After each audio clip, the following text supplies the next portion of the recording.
Bonjour à tous, on se retrouve comme d'habitude sur ma chaîne pour une nouvelle vidéo, j'espère que vous allez bien. Aujourd'hui je vous fais une vidéo sur un book review, c'est un livre que j'ai lu récemment.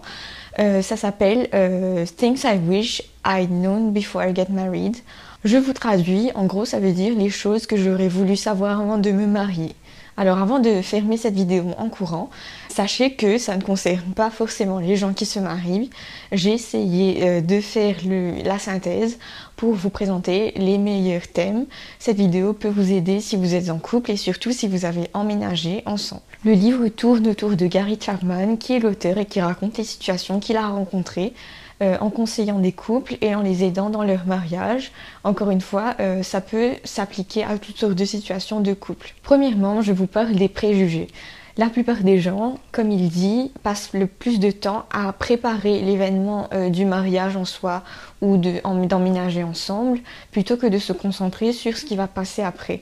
Donc ils se concentrent sur un événement au lieu de mettre les efforts dans ce qui va vraiment poser problème. Et la plupart des couples pensent que c'est l'amour qui va faire tenir le couple sur un long terme.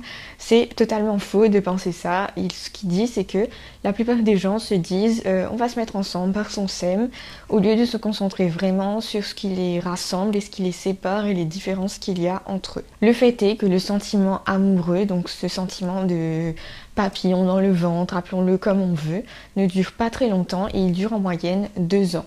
Donc si vous êtes au-delà de 2 ans et que ça dure toujours, considérez-vous chanceux, vous êtes au-dessus de la moyenne.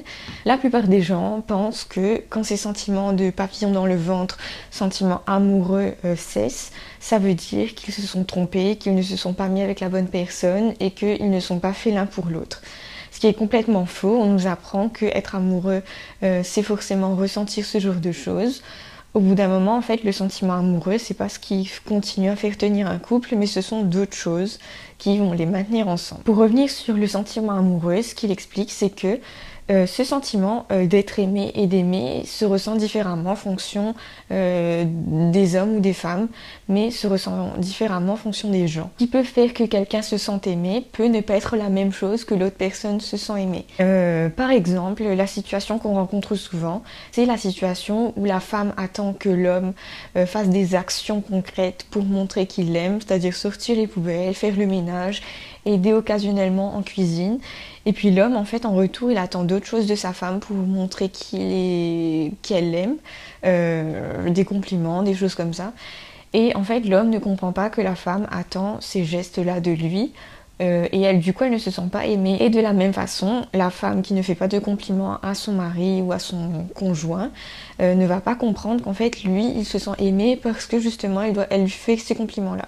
Bien sûr, ces dynamiques-là évoluent vraiment au long terme, mais c'est ça qui pose problème au couple. Au bout d'un moment, on ne sait plus ce que l'autre aime et ce qui fait que l'autre se sent aimé. Donc dans son premier livre, que je compte lire aussi parce que j'ai dû acheter les deux sur Amazon, je vous mettrai les liens en bas, ce qui s'appelle 5 Love Languages, donc les 5 langues de l'amour, si je traduis littéralement.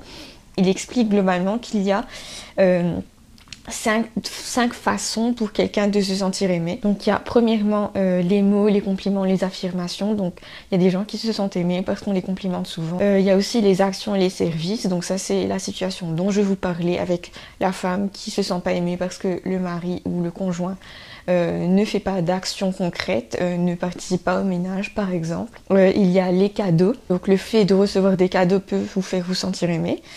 Il y a le temps de qualité, qu'il faut simplement passer du temps de qualité avec quelqu'un, ça fait qu'on se sent aimé et qu'on comprend que l'autre personne aime passer du temps avec. Et finalement, il y a le contact physique. La deuxième chose que j'ai trouvée super intéressante, ou plutôt la troisième, je sais plus, c'est que ce livre met en avant le fait qu'on adopte vraiment le comportement de nos parents. C'est-à-dire, par exemple, la fille, elle va souvent suivre les mêmes schémas que sa mère, et pareil, le fils il va suivre les mêmes schémas de comportement que son père. Donc ça comprend aussi autant les bons comportements que les mauvais, et c'est souvent les mauvais comportements qu'on a tendance à reproduire dans le couple. Donc ce que le livre suggère, c'est qu'on passe beaucoup de temps à observer ce qu'il y a chez nos parents qui reviennent chez nous, à faire la liste des choses qu'on n'aime pas, des comportements de nos parents, pour consciemment les éviter, parce que c'est naturel de reproduire des comportements parentaux qu'on a déjà vus, mais se mettre en œuvre des milliers de fois. et qu'on reproduit comme ça inconsciemment. Maintenant, parlons des conflits, le sujet le plus sensible de ce que j'ai lu. Donc, contrairement à ce qu'on pense, tout le monde a des conflits et tout le monde s'en remet. Et avoir des conflits ne veut pas forcément dire qu'on ne s'entend plus, qu'on ne s'aime plus et qu'on n'est pas fait l'un pour l'autre. Simplement, il y a juste différentes façons de résoudre les conflits que tous les couples ne maîtrisent pas. La plupart des couples ont peu de temps accordé à écouter l'autre. Et c'est vrai que c'est cette dynamique en fait de mettre sur pause, de s'arrêter et d'écouter l'autre qui est un mécanisme à mettre en place dès le début. On pense tous que notre idée est la meilleure et on se met tout de suite en conflit. On refuse d'écouter l'autre ou on écoute à moitié et au final on continue à penser que notre idée est la meilleure et qu'on ne se met pas dans la place de l'autre. Et aussi ce qui est intéressant c'est que c'est naturel des fois de ne pas trouver de compromis dans certaines situations. Pour les petites choses c'est pas grave, mais pour les grosses choses il faut vraiment du coup trouver une entente en fait et ne pas trouver des compromis sur des sujets plus importants comme l'argent, avoir un enfant ou pas, des choses comme ça. Ça devient plus grave et là il faut vraiment s'y mettre activement, chercher de l'aide et demander des conseils concrètement. Et à propos des conflits encore une fois, j'ai lu un truc intéressant dans ce livre, c'était la notion de s'excuser. Donc souvent, tout le monde se dispute, c'est pas très grave. Et en fait, ce que l'auteur dit, c'est que tout le monde ne s'excuse pas de la même façon. Et souvent, ce qui est perçu comme excuse pour l'un n'est pas perçu de la même façon pour l'autre. Par exemple, pour certains, juste dire je suis désolée, c'est pas suffisant. C'est super important de dire je suis désolée pour avoir fait ça, je suis désolée, nanana. Et vraiment développer. Et en faisant surtout comprendre à la personne à qui vous vous excusez que voilà, vous vous êtes mis dans sa peau et vous comprenez pourquoi de son point de vue c'était pas correct. Un autre sujet sensible, c'est le ménage. C'est un peu con, mais le ménage ça divise souvent et ça crée des conflits inutiles. Et ça c'est parce que les rôles sont mal définis dès le début. Donc comme je vous disais au départ de cette vidéo, la plupart des gens au lieu de penser à la vie qu'ils auront une fois qu'ils ont emménagé ensemble, ils pensent juste à l'événement de emménager ensemble au lieu de penser au plus important. Et c'est vrai que si on n'a pas défini le rôle avant, ça devient très compliqué à gérer. Et ce rôle est vraiment influencé, encore une fois, par les parents. Il faut vraiment étudier ce que l'homme et la femme ont intégré comme rôle de femme et d'homme. Si dans votre famille, c'était plus à la mère de faire la vaisselle ou de faire la cuisine et au père de faire autre chose, peut-être que vous, dans votre tête, ça va être toujours le cas. Et du coup, si vous ne dites pas clairement à l'autre ce que vous attendez de lui, il va rien se passer et ça va créer des conflits. Et la dernière chose intéressante dont j'ai envie de vous parler, c'est au niveau global. Global dans le sens avant d'emménager ensemble, avant de se marier. C'est vrai qu'on accepte pas mal de choses du caractère de l'autre parce qu'on a envie de lui faire plaisir. Donc parce qu'on a envie de lui faire plaisir aussi, et parce qu'on ne ressent pas les conséquences directes de laisser l'autre faire ce qu'il veut.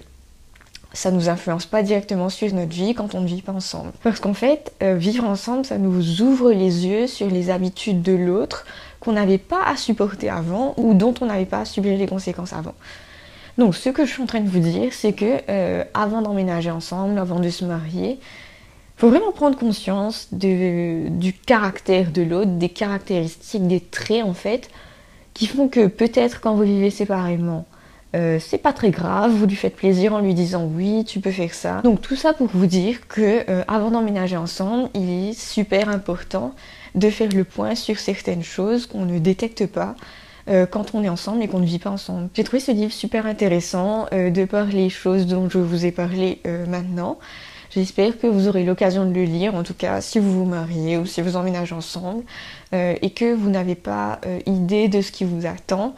Pourquoi pas lire ce livre pour vraiment prendre conscience des aspects dont il faut prendre en compte et dont il faut discuter avant d'emménager ensemble. Voilà, j'espère que cette vidéo vous aura plu. En tout cas, si vous l'avez trouvé utile, n'oubliez pas de mettre un j'aime et de vous abonner à ma chaîne si vous aimez mes thématiques de développement personnel, de couple, de sport, etc. Je vous dis à très bientôt pour une nouvelle vidéo.